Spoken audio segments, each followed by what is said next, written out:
I think when a person has really had a chance to heal something, that they want to give it back. They know the value of having had a chance to heal and do life differently and make better choices and have more fulfilling relationships, and you just want to give it back. And welcome everyone to another episode of Humanity 2.0 podcast, where we are talking to fellow humans about humanity. Today's guest is Phyllis Leavitt, who is an author and a psychotherapist as well. Phyllis, you are amazing as a woman and as an author. I cannot wait to just dive in and ask you all sorts of fun questions. But my first question is, how are you doing today? I'm doing good. In fact, I just had an amazing conversation with one of my grown children and just got off the phone with him. And that's feeling really good because we're all learning to practice what we preach. Is that the theme of 2026, you think? Oh, I never thought about that, but I love it. Thank you. I feel like there's so much excitement and so much potential. So it's looking good so far. Great. What'd you guys talk about? I'm nosy. Oh, just family dynamics and unpacking some of the sticky places in families, which always come up, I think, or at least do for many people, and having a really open-minded, respectful conversation was just really beautiful. And so is it a different kind of conversation coming from like a psychotherapist background when you talk with your family, or is it just like everyday families? I think it's really hard if you've been a psychotherapist not to have that inform the way you behave in human relations, or at least help you reflect on when you're not doing so well in your human relations. But I do think that the communication things that I've learned and the issues around being accountable for yourself and how we talk to one another definitely inform all of my relationships, I would say. And is this field what you desired from a young age, or how did you fall into psychotherapy? No, I didn't learn any of this at a young age at all. And I don't think anybody talked about psychology or communication skills or, I think I grew up in a world that was very similar to most people, which is this is right and this is wrong. You're good or you're bad, kind of thing. A more black and white, and a lot just not said, never mentioned when there's a problem or disagreement. There's either overt disagreement without the skills to work it out, or it just all gets buried and it creates like something seething under the surface, or buried farther than that where it doesn't come out at all. So that's how I grew up. Nobody talked about anything really emotional when I grew up, and they didn't know how to. My parents really had no clue about how to do that, and it was very uncomfortable for them. But I had some significant trauma in my childhood, and I buried that because I had no language for it. And it all kind of came to the surface in my 30s. And I went to therapy finally myself. And that's where I began to really find voice for what needed to be said and what needed to be healed. And out of that, I became a psychotherapist myself. How long did you attend school? Well, I did undergraduate work, not just in humanities. And then I wasn't in school for a while. I had children and I went back to school when my youngest was very young. And that's when I knew I really wanted to study psychology. And it was a 2-year program, I believe. That's amazing that you come from a place where those feelings aren't discussed or even named, and then to helping people and to writing and really just embracing that part of you. And now it's who you are. It's part of your story, and that's Right. so awesome. And I'm grateful for it. I'm really grateful that, I don't know if everyone would agree with this or has this experience, but I think we do have inner guidance somewhere if we really listen and if we're allowed to listen. I mean, there are many people who aren't allowed to listen to their own instinctual knowing. And I feel grateful that I was. And I think I was guided to be exactly where I went and do exactly what I did. And it was a very fulfilling career. When you say not being allowed to listen, what do you mean by that? Well, I think a lot of times children, especially, they have feelings and they have perceptions. And if that isn't in alignment with either what their parents can tolerate or believe, or they don't think children should have a voice, or they're not interested, or they just want to impose their own view, or there's some kind of constriction around what's socially acceptable, or if there's harsh punishment for disagreement. You learn to like keep that to yourself because it's not safe. If it's really not safe to express who you are and what you need, even if you're wrong, or what you want is inappropriate. If it's not safe, you just learn to bury that part of yourself. And for many people, and I think myself to some degree, um, I learned not to listen to my own instincts because I doubted them or I didn't trust them. And that was part of my healing journey, was to look back and think, whoa, I got that. I picked that vibe up from that person, or I really knew that without anybody saying it. And I need to learn how to actually listen to that part of myself. And I think that part of ourselves can actually become a guide through life. Hmm. Did your inner guidance provide you with confidence, or did they work hand in hand? Do you recall when you realized your confidence in moving forward? I don't think it was a moment. I think it was a practice. you know, when I was in my first marriage, which I left, um, my ex-husband was having an affair, and he denied it, and I wanted to deny it, but I knew.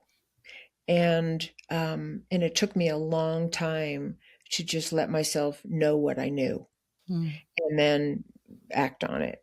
Um, and so but out of that experience and out of other experiences, that was just a really kind of notable one. I started asking myself, actually started asking myself, when did you have intuitions about things that you didn't listen to? Because I would say that 99% of the time they were right. And I think if we're really allowed to tune into our own nervous system's responses and unspoken cues from people, the nonverbal language that we show with our eyes and our facial expression and our body language and our tone of voice, that we actually do know a lot more about what's going on than what is said. Hmm. I agree. I find that these days I'm asking myself more than I did before, and even something as simple as, "What do you need right now?" Right, I never asked it, right, never once, because right. I was raising, I was raising my husband's son, and I was raising my husband. I mean, I feel you on that first divorce. It's happening, but Right. yeah. Today I asked, I was like, "What do you need right now?" Because I didn't feel right. I, physically didn't feel right, just all together. And I thought, "What do you need right now?" Okay, we need something to drink. We need a vitamin. We need food. We need, we need nourishment. Essentially, Mhm. I wouldn't have asked myself that before. So. Yeah, I think that's so important. And I think especially it's probably true for everyone because we're not taught to ask ourselves what we need. We're taught to do what other people say, more or less, and think we need what they think we need, or not need.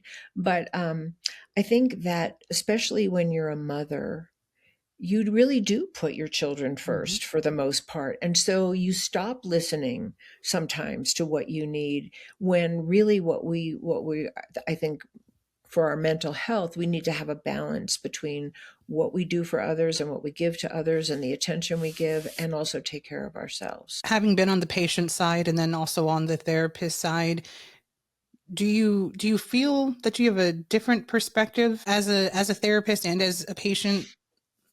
That doesn't quite make sense. What I'm meaning to Different say, different perspective than what? well, I guess I often wonder about therapists that have been patients before. I feel like they are more informed and they're more in tuned with their current patients. Is that the case, or is it just different for everyone? Well, I could only speak for myself with that. I can't imagine being a therapist without having done therapy myself, without facing things that were really hard to face, without feeling my pain in front of another person, without really getting some feedback that I wasn't able to give myself. Um, so I can't imagine that. And I think because in my own journey, I really went into the dark night of the soul and came out the other side, which I think many people do when there's been abuse in their childhood, or some kind of trauma. death or, abandonment or whatever it is, poverty, um, that I felt like I could go anywhere with anyone to the depths of their pain and not be frightened by it, not believe them. It just gave me such compassion and such openness Mhm. to what we really need from each other at times in the healing process is to have somebody be the witness to what we went through and really hold the light for us at the end of the tunnel. And so I feel like I learned that from being a client. I learned that from being a therapist. I didn't really learn that in graduate school, which is Mhm. interesting. Learned more processes and psychological, dynamics and all those things that were super valuable. But it's not the same thing as actually meeting the person in the room on that emotional level. Do you still have things that come up from when you were younger that resurface? I think yes. I mean, I don't know anybody who doesn't. Like I think we're in a healing journey or healing process. I don't, I would be suspect of someone who said, I'm done. I've Mm. done it all. I'm totally healed. We're in a process, because we're human, you know. Yes. Speaking of humanness, if you were to think a moment about the word humanity, what story or what picture or what words come to mind for you? The first word that comes to my mind is family.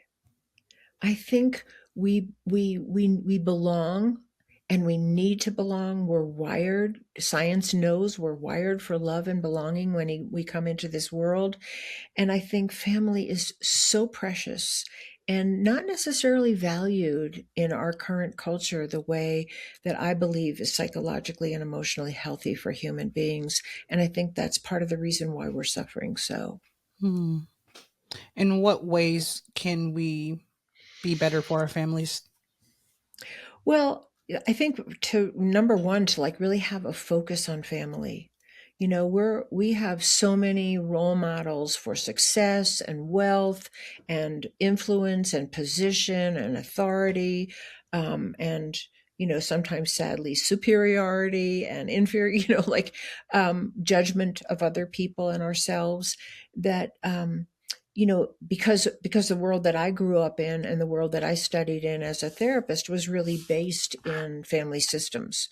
Certainly, we look at our own individual psychological development and wounds and the healing process for an individual, but it's really tied to our early conditioning in our families. And today, our families are not just our families of origin, they're our communities, they're what we digest from social media, their politics, their culture, it's religion, it's economics, it's racial relations, it's gender relations. This is all part of the family dynamic that we all live in.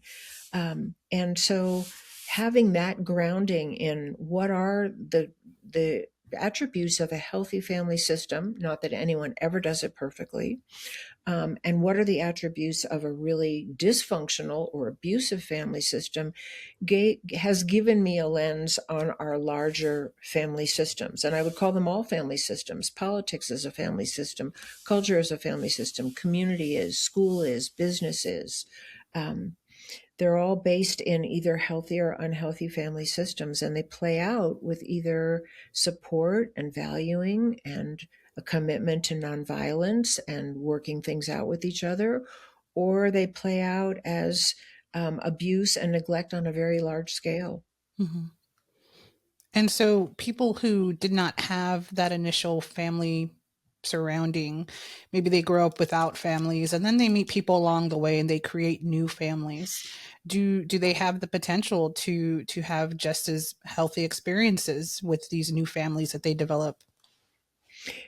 You mean considering which kind of background? Like a, Like, so if you grow up without a family, right? right. And then you then have a family later on, is it possible that they'll be just as well rounded, not having had that initial foundation as of Mhm. family?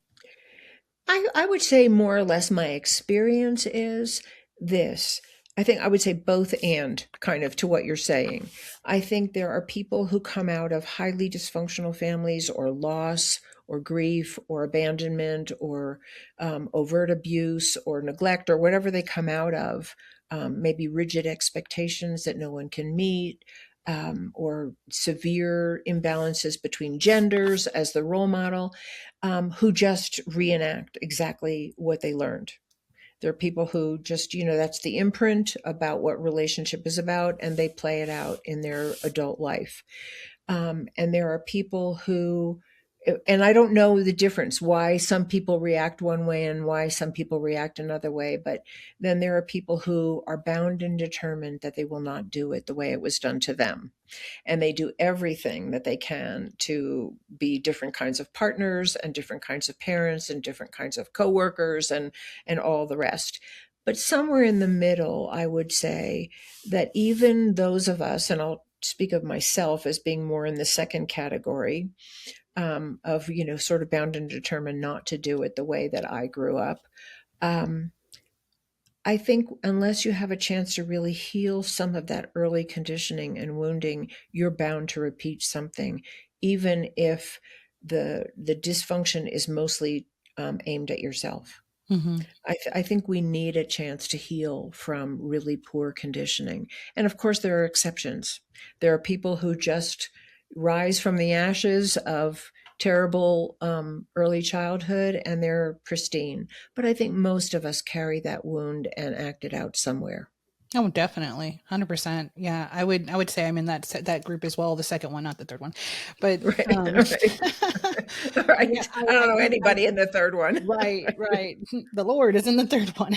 Right. um, I went through life, but raising myself, but my family dynamic with my son and with my husband at the time, it was everything opposite of what I grew up with because I grew up with Right. nothing. So I created this Right. really good environment.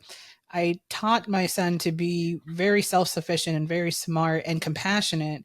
But my biggest thing was that when he moved out to go to school or whatever it was he was going to go to when he was 18, I told him that I would teach him all the basic fundamentals as well, how to write a check, how to balance your checkbook, all this stuff, because I didn't want him to call me at 2 in the morning asking, how do I turn on the washer dryer? Right. And so he knows how to turn on the washer and dryer. And he did very well when he moved out. And then he came back. So no one tells you that they come back. Right. Right. And now he's on Right. his way out again. But he's so smart and he's attuned to other people's needs. And same thing, he had previous experience with his biological mother of not feeling the love and a lot of trauma. And so I think the same is true of him, that he tries his best to give love and to receive everyone, as he was not treated when he was younger. So that makes perfect sense. Yeah. Yeah, and I see two categories of people, and these are general categories. And of course, so there's no one size that ever fits all.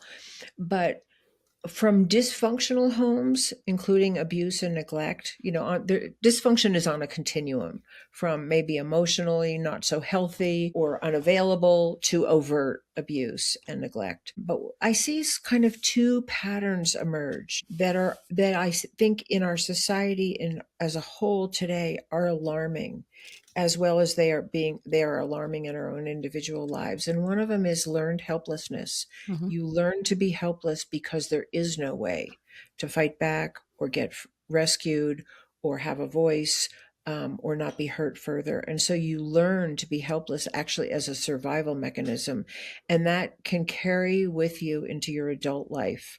And so when you read stories of, a parent standing by and watching their child be abused by somebody else and they don't do anything, they have been impaired. That's not a natural response. Something has happened to them that they freeze in the face of that kind of abuse rather than mobilize their appropriate defenses. And so this learned helplessness, I think, affects many people in our society today. They're more easily controlled. They may be even convinced to align with an abusive person or system because they've lost that sense of their personal will. And the other group are people who have identified with the abuser themselves and become the aggressor and Mhm. become the dominator and become the one who doesn't have empathy for their impact on other people. And so for me, that's a loud call for healing on a very collective level as well as an individual level.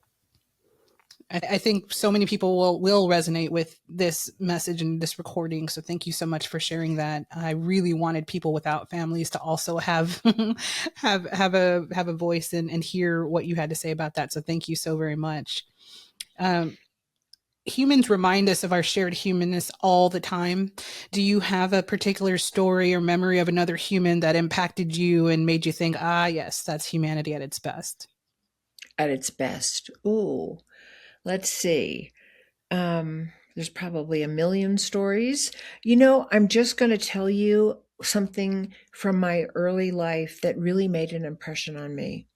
Um, so I was very shut down as a young person. I was just very, very shut down, afraid of my own emotions. I did not I had friends, but I would say that for the most part, I kept myself to myself, and I was pretty self-focused, not because I was a selfish person, but because I think I was absorbed with all the unprocessed pain that I was trying to hide from myself.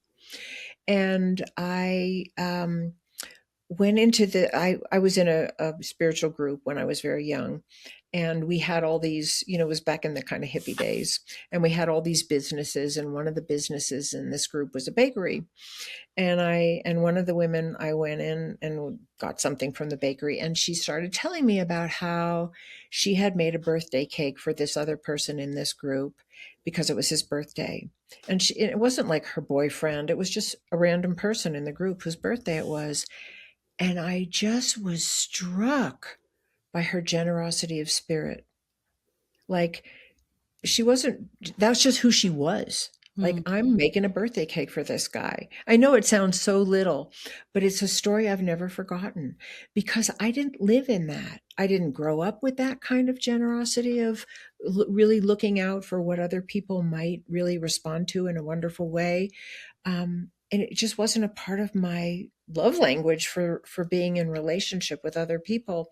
And I never forgot that. And I felt like I really learned something from her. Like, oh, that felt so good to hear. And I felt kind of shamed as well. Mm. But at the same time, it was a real lesson for me. So it's that. I think humanity at its best is our generosity of spirit for one another, our, noticing somebody else and actually caring about our impact on them and going out of our way to have a good impact.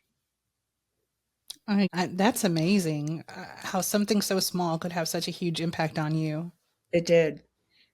It kind of makes you think that in our everyday actions, we also have to be very mindful of what we do and how we interact with other humans, because Right. that in turn, every single moment that you interact with someone, that is impactful in one way, shape, or form, and could be really Right. huge, just like yours. Right. And that's being a family member in the family of mankind.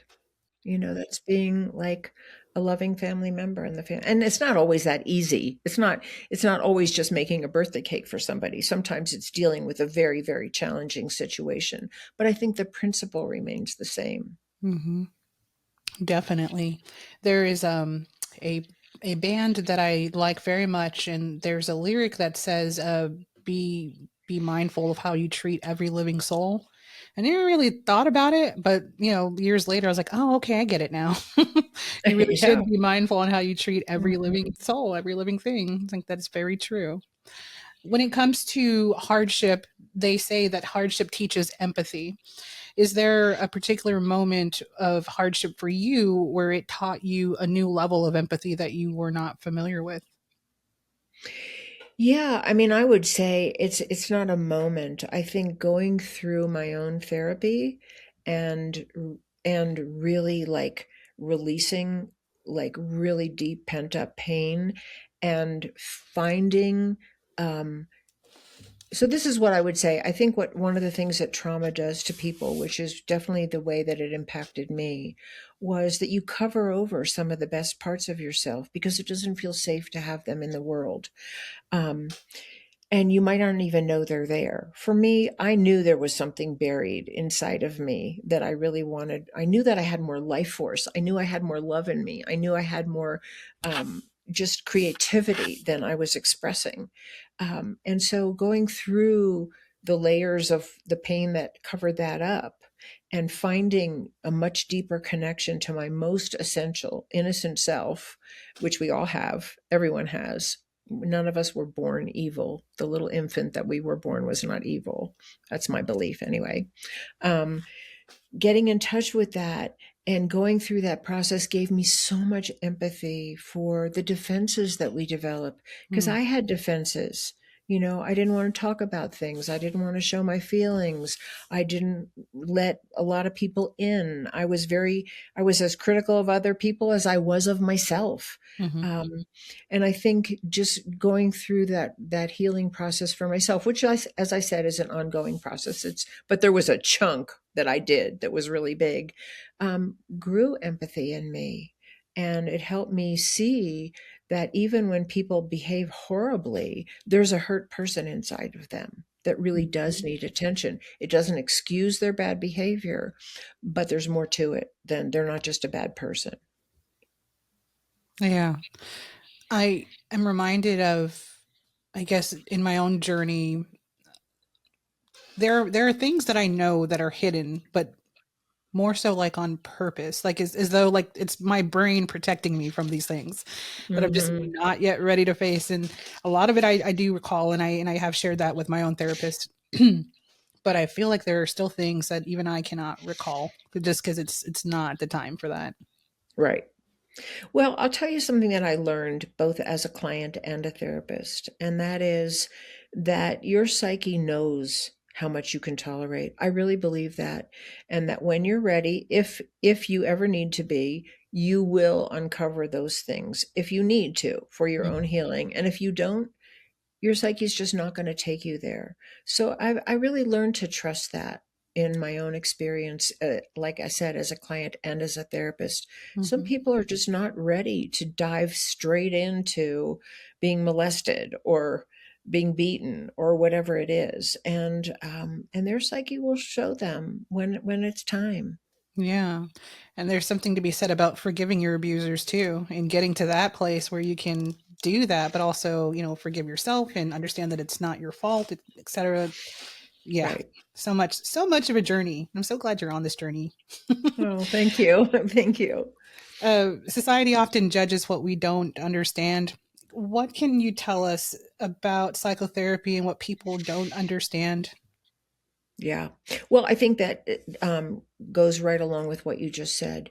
And that is that what I have come to believe is that inside the most abusive, violent, hateful person is some place where they either got hurt and they never got it, and sometimes horribly hurt, years of abuse or years of neglect or years of overt discrimination, or some kind of violation or being ostracized from society or blamed for whatever, that inside that person is a victim somewhere. And it also may be that they weren't horribly abused. It may be that there were just no boundaries in Hmm. their childhood and they could do whatever they want and feel no remorse for their impact on other people. And they kind of were taught to be self centered and selfish and not have any empathy for other people. But they're both forms of abuse and neglect in a certain way, because that's an emotionally neglectful childhood if you don't have good boundaries and limits and learn to understand that you're not the only person in the room. Um, so I think, and this is a very delicate place because, and I struggle to hold this inside. If I believe, which I do, that inside the perpetrator is a really unhealed person who deserves healing and who deserves to have that place in them met while they're held accountable for what they did that was hurtful. I think we live in a society that doesn't operate on that principle. We're very punitive. We're very quick to call people monsters and evil and lock them up and throw away the key and not even consider that they might be responsive to a healing environment and that they could change and grow and be accountable for what they did, but also forgive themselves for whatever emerged from the terrible things that they have experienced. And I'll tell you, as a therapist, I've heard some stories that are of what people have gone through that are just hard to even fathom that they lived through it. So, in a way, you want to say, well, how could you not have had symptoms? How Hmm. could you not have had symptoms if you were molested through your whole childhood, or your father took you to other people to be raped, Hmm. which happens to people? I mean, how could you not be symptomatic? And I think we live in a society that blames people for their symptoms rather than tries to help them. It reminds me of what you said in the beginning about the polarization and the black and white, and how, that's how you were raised. And Right. even now, I mean, there's been so many advances in so many areas, but those core foundations are still there too. Do you ever have conversations with your younger self, your inner child? Do you talk to your inner child, and what do you talk about? Oh, it's such a good question. When I first went to therapy, I didn't want anything to do with my inner child because I didn't like her. I just didn't like her. I didn't want to feel her. I didn't want to feel her pain. I didn't, period. Mm, Um, and I think being in a safe enough place to actually unravel what happened to her and what she made it believe about herself and how she learned to cope gave me empathy for her. And so now I think it's not so much of a conversation with her. I did have that when I was in the throes of therapy. Like, I would talk to her, and I would tell her, okay, this situation is trying for you. I'm going to take over as my adult. And when I get home, you can have your feelings, like, and I would do that. I don't do that anymore. But what I do now is I can really recognize when that inner child part of me is triggered and work really hard to find my back into my adult woman self to manage whatever's going on in my life, because the child part of us can't do it. It can't navigate adult relationships well. mhm. Can you tell us what is the why behind the work that you do, and then tell us about your work? Yeah, so I'll just talk about my most recent book. I've written three books. The first two books that I wrote were really about my own healing journey and getting in touch with that deep connection to my authentic self, my deepest inner self. And my third book is called America in Therapy: A New Approach to Hope and Healing for a Nation in Crisis. So I'm going to talk about that one. Um, so, having done the work that I did as a client and understanding that I really went into therapy thinking I was just a flawed person. There's something terribly wrong with me. I was born that way and it probably can't be fixed, but I'm here trying, you know. And out of therapy, one of the many things I realized was that no, I was part of a family dynamic that wasn't super healthy. And I had my own unhealthy responses to that because that's sometimes the best you can do. Mhm. You're just trying to survive. And so then when I went to graduate school and I learned so much about family systems and how they operate and how we play roles in our families. One child might become very passive and submissive.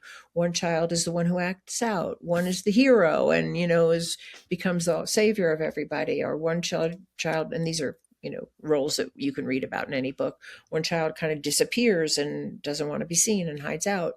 One child might be, an addict or go to prison or whatever. We play different roles especially when there's dysfunction. When in a relatively healthy family, I think people have permission to be themselves more or less um, and navigate conflict in a healthy, more or less healthy way. But so I'm really talking about in an unhealthy family, we learn to play a role, and that role stays with us: the aggressor, the helpless one, the hero, the one who disappears, the one who drinks too much, the one who, all of that. And um, so from being in my practice and seeing the roles that people took on and then blame themselves for or blame other people for, instead of really understanding they were part of a family dynamic, and the healing process gives us the opportunity to choose a different role. That's what it does. You actually experience that you can choose a different role than the one you just unconsciously fell into as a child.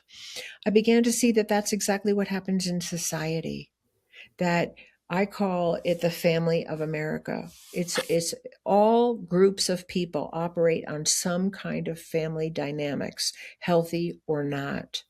And we tend to play the same roles we played before if we don't have exposure to either some healing process or a better role model, or a healthier environment that role models that for that us for role models that for us as adults.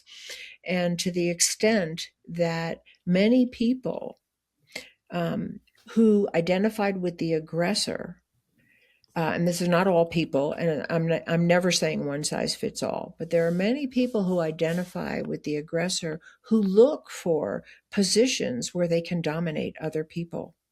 And they become the kind of boss that is not affirming of people, doesn't treat their employees well, has to be one up, doesn't give people affirmation for the good that they do, or sees people as replaceable, um, or who misuses or exploits them in some way. And again, I'm talking generalities here. I'm not talking about every single person, but and that people who learn to be helpless or more submissive tend to take on more submissive roles in their social functioning, in school, in jobs, in relationships.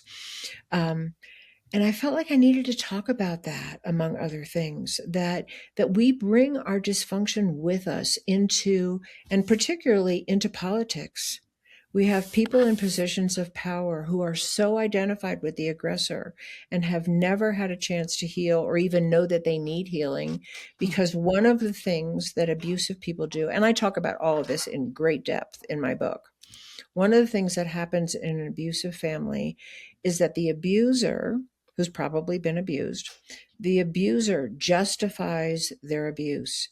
I did that to her because she, I hit him because he, I locked him out of the house because blah, blah.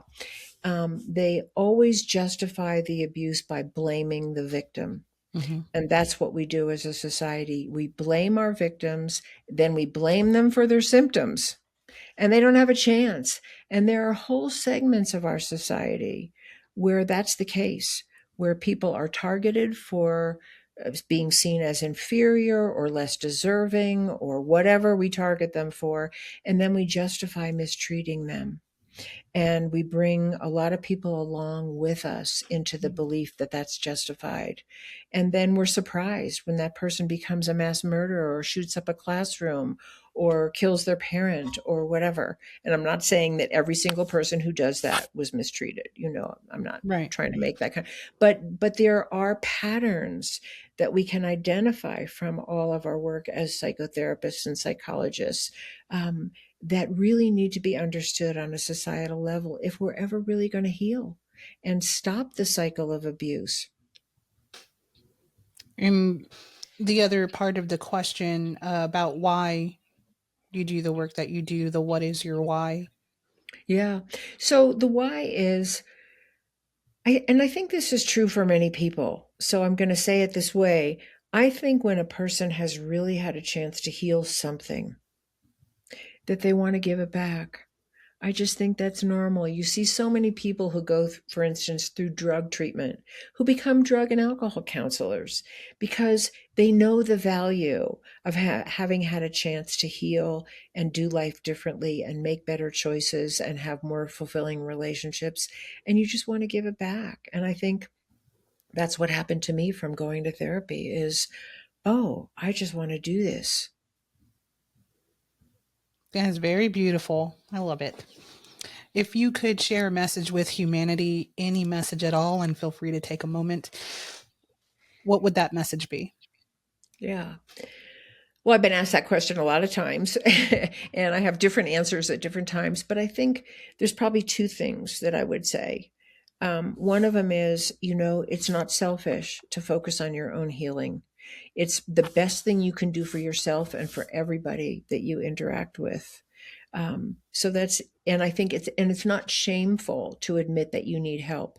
I think the world of the way we look at psychology and psychotherapy has changed, but I think there's still a stigma around crying and feeling your pain and needing other people to actually help you. I think we have a stigma around that still. And so, what I want to say and what I believe is it takes courage to go to therapy, or it takes courage to face your own wounding and maybe the ways you've been wounding. And really try to heal that and change your own way of being in the world. It takes courage. It's not a sign of weakness. And the other thing that I would add to that is that, we were talking about this earlier when I was talking about the girl who made the birthday cake, is like every act of loving kindness you do can be the tiniest thing. It can be not taking that parking space when you know somebody else wants it. It can be saying, "Hi, how are you?" to the person you're checking out with. It all makes a difference.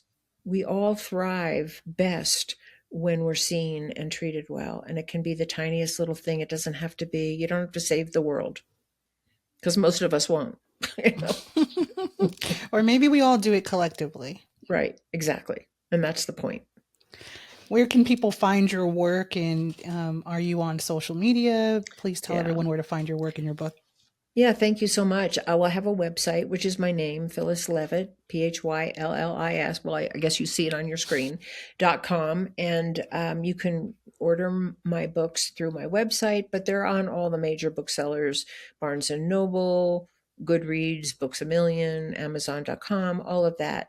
And my books are A Light in the Darkness, Into the Fire, and America in Therapy, which is the one we were talking about today. And I'm on all the social media pretty much. I'm on Facebook and LinkedIn and Instagram and YouTube. And I have lots of videos of other conversations I've had with wonderful podcasters like yourself. And I have a newsletter you can sign up to get on my website, where I really make an effort to put some content, and I don't use AI.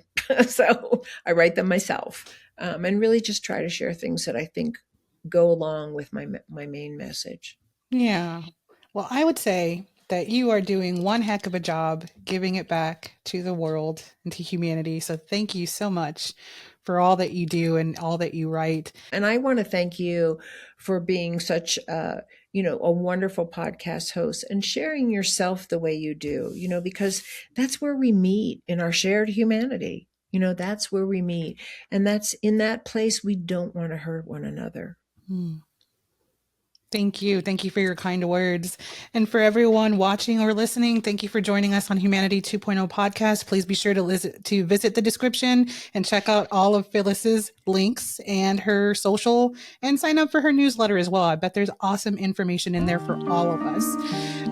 We'll see you next time on another wonderful episode of Humanity 2.0 podcast. Don't forget to be good to other humans. See you guys next time.